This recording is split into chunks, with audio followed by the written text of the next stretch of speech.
আসসালামু আলাইকুম বন্ধুরা, কেমন আছো তোমরা? আশা করি ভালো আছো। তো কাঁচা কাঁঠালের কাবাব রেসিপিটা শেয়ার করবো আজকে তোমাদের সাথে। তো এখানে বেসন ভেজে নিচ্ছি আর ওখানে সিদ্ধ করা কাঁঠাল তোমাদের দেখালাম।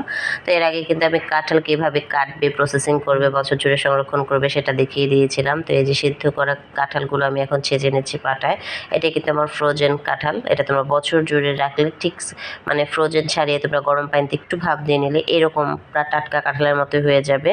কাঁঠাল কিন্তু অনেক পুষ্টিকর একটা খাদ্য। তোমরা বাচ্চাদের কিন্তু যারা মাংসের খাবার খেতে পারে না তাদের কিন্তু এই ধরনের কাবাব করে দিতে পারো। সেম মাংসের মতোই লাগে এই কাবাবটা, কেউ বুঝতেই পারবে না। এটা কিন্তু ওদের আপ্যায়নের জন্য বেস্ট একটা আইডিয়া। কাবাব বানিয়ে ফ্রিজে ফ্রোজেন করে রাখলে যে কোনো সময় কেউ আসলে দেয়া যায়। তো কাবাব বানাতে কিন্তু কচি কাঁঠালের প্রয়োজন পড়ে, যেটা বীজ হয়নি। আমারটা বীজ হয়ে গিয়েছিল।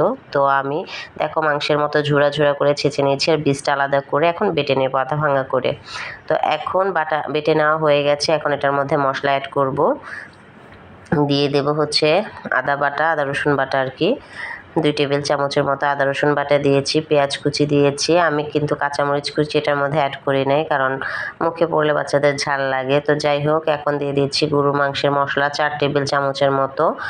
তো আমি কিন্তু কাঁচা কাঁঠালের পরিমাপটা তোমাদের বলি। সেদ্ধ করার পর 1.5 কেজি পরিমাপে হয়েছে। আমি 1.5 কেজি পরিমাপের কাঁঠাল নিয়েছি। একবারে আমি অনেকগুলো বানিয়ে ফ্রোজেন করে রাখি। আমার বাচ্চারা খুব পছন্দ করে এই কাবাবটা।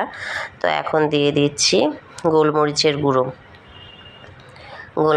গুঁড়ো আর এটার মধ্যে ভরপুর পুদিনা পাতা দিতে হবে, ঠিক আছে? তো দিয়ে দেব হলুদের গুঁড়ো দেবো না, মরিচের গুঁড়ো আর লবণ দিয়ে দেব। ভরপুর পরিমাণে পুদিনা পাতা দিয়ে দেব। আর হচ্ছে গিয়ে এখন ভেজে রাখা বেসনটা দিয়ে এটাকে ভালোভাবে মেখে নিতে হবে। তো আমি যে পুদিনা পাতা দিয়েছি, আমি ধনিয়া পাতা ছিল না তাই দেইনি। 3 ভাগের 1 ভাগ পরিমাণ তোমরা পুদিনা পাতা, 3 ভাগের 1 ভাগ পরিমাণ ধনিয়া পাতা দিতে পারো। তো এই যে কাবাবের চ্যাপটা চ্যাপটা শেপ দিয়ে নিয়েছি। এখন আমরা ভেজে নেব ডুবো তেলে।